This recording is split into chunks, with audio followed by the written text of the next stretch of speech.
ప్రతిరోజు చాలా బిజీగా ఉండేవాడు. శిష్యులకంతా కూడా తత్వబోధ చేస్తూ.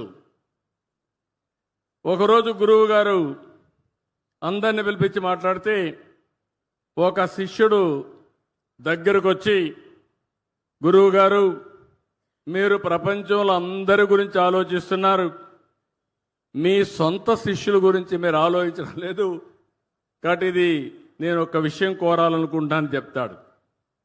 అప్పుడు బుద్ధుడు అంటాడు, నువ్వేం భయపడద్దు, నిర్మోహమాటంగా మాట్లాడు, ఏం చెప్పాలనుకుంటున్నావు చెప్పమంటాడు.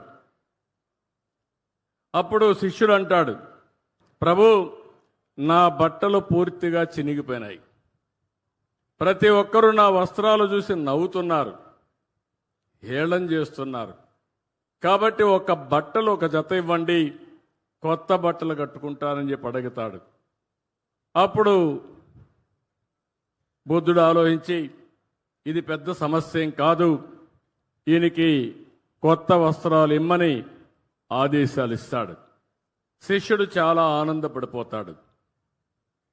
ఆ నుంచి గదిలో నుంచి వెళ్ళిపోతారు. కొద్ది రోజుల తర్వాత బుద్ధుడికి మళ్ళీ ఒక ఆలోచన వస్తుంది. వీడికి నేను బట్టలిచ్చా, ఒకసారి కనుక్కోవాలి, ఆ బట్టలు ఏ విధంగా వాడుతున్నాడో కనుక్కోవాలని మళ్ళా పిలుస్తాడు. కొన్ని రోజుల తర్వాత పిలిస్తే, నేను కొత్త బట్టలు ఇచ్చాను కదా, నువ్వు ఆనందంగా ఉన్నావా, ఏంటి కట్టుకుంటున్నావా, దీనివల్ల నీలో మార్పు ఏంటిని అడుగుతాడు.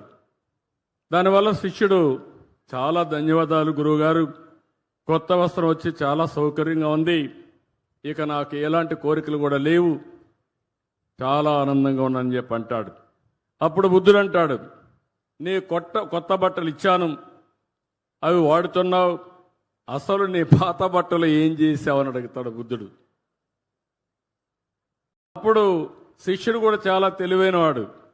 శిష్యుడు అంటాడు, గురువుగారు, నా పడక బొంతలో పూర్తిగా చెడిపోయి అది సరిగా లేదు, అందువల్ల నా బట్టలు దాన్ని కుట్టుకొని నేను బెడ్ వాడుకుంటున్నాను అని శిష్యుడు చెప్తాడు. అప్పుడు మళ్ళీ బుద్ధుడికి ఒక ఆలోచన వస్తుంది. నీ పాత పరుపులో ఉండే బట్ట ఏమైందని అడుగుతాడు. దానిపైన ఆ బొంతం తీసుకొని కిటికీకి కట్టనగా కట్టాను గురువుగారు అని చెప్తాడు.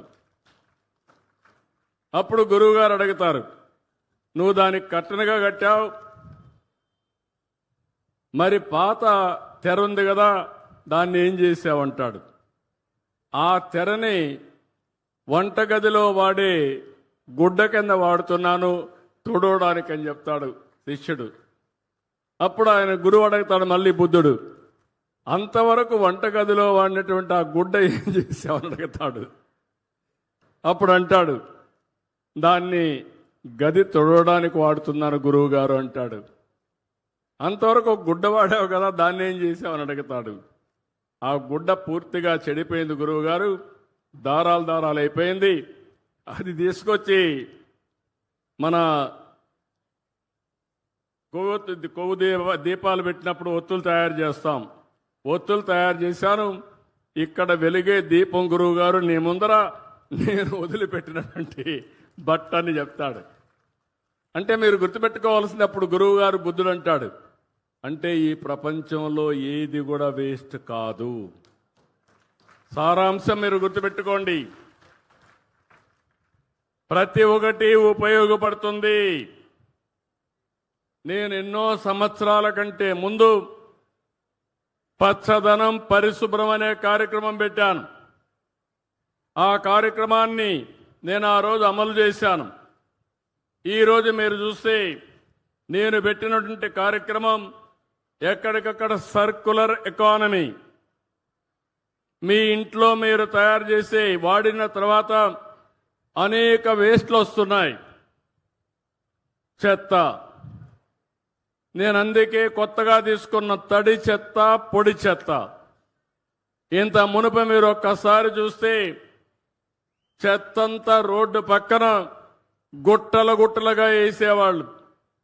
గడిచిన ప్రభుత్వం ఒక్క పట్టణ ప్రాంతాల్లో 85 లక్షల మెట్రిక్ టన్నులు చెత్త వదిలిపెట్టిపోయారు. నడి రోడ్లో చెత్త ఉంది. నేను ఒకటే చెప్పాను మా మంత్రి నారాయణ గారికి, మీరేం చేస్తారో నాకు తెలియదు.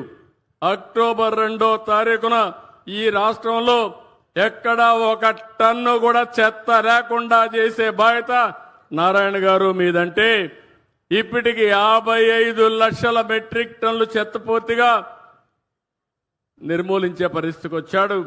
అక్టోబర్ 2వ తారీఖుకి ఆ 30 లక్షలు కూడా అయిపోతుంది. మేము ఎప్పుడో పెట్టాం చెత్త నుంచి పవర్ తీయడం, ఎనర్జీ తీయడం. అలాంటి ప్రాజెక్టులు ఇప్పటికి 2 పనిచేస్తున్నాయి. ఈ 2 కాదు, భవిష్యత్తులో ఇంకా కొన్నింటికి శ్రీకారం చుట్టాం. ఆ శ్రీకారం చుట్టినట్టు చూస్తే తొందరలోనే రాజమండ్రి, విజయవాడ, నెల్లూరు, అదే మరిగా ఇక్కడ ఈ ప్రాంతంలో చూస్తే కడప, ఇక్కడ అన్ని కూడా ఇవి వస్తాయి. ఇవన్నీ వస్తే దానివల్ల మొత్తం 90% పట్టణ ప్రాంతాల్లో ఉండే చెత్త ఎనర్జీగా తయారవుతుంది. వేస్ట్ నుంచి పవర్ తయారు చేస్తామని చెప్పి కూడా నేను మీకు తెలియజేస్తున్నా. ఇక్కడ నేను ఒకటే పిలిపిస్తున్నాను. నేనే డాక్రా సంఘాలు పెట్టాను. మా డాక్రా సంఘాలందరూ ఇక్కడున్నారు. ఓర్వకల్లో ఉండే డాక్రా సంఘం అయితే, కోవా అయితే బ్రహ్మాండంగా, పాల్కోవా అయితే బ్రహ్మాండంగా తయారు చేస్తున్నారు. పారిశ్రామికవేత్తలుగా తయారవుతున్నారు. మళ్ళీ నేను మీకు అండగా ఉంటాను, మిమ్మల్ని ముందుకు నడిపిస్తా. మెప్మా, డాక్రా 2 కూడా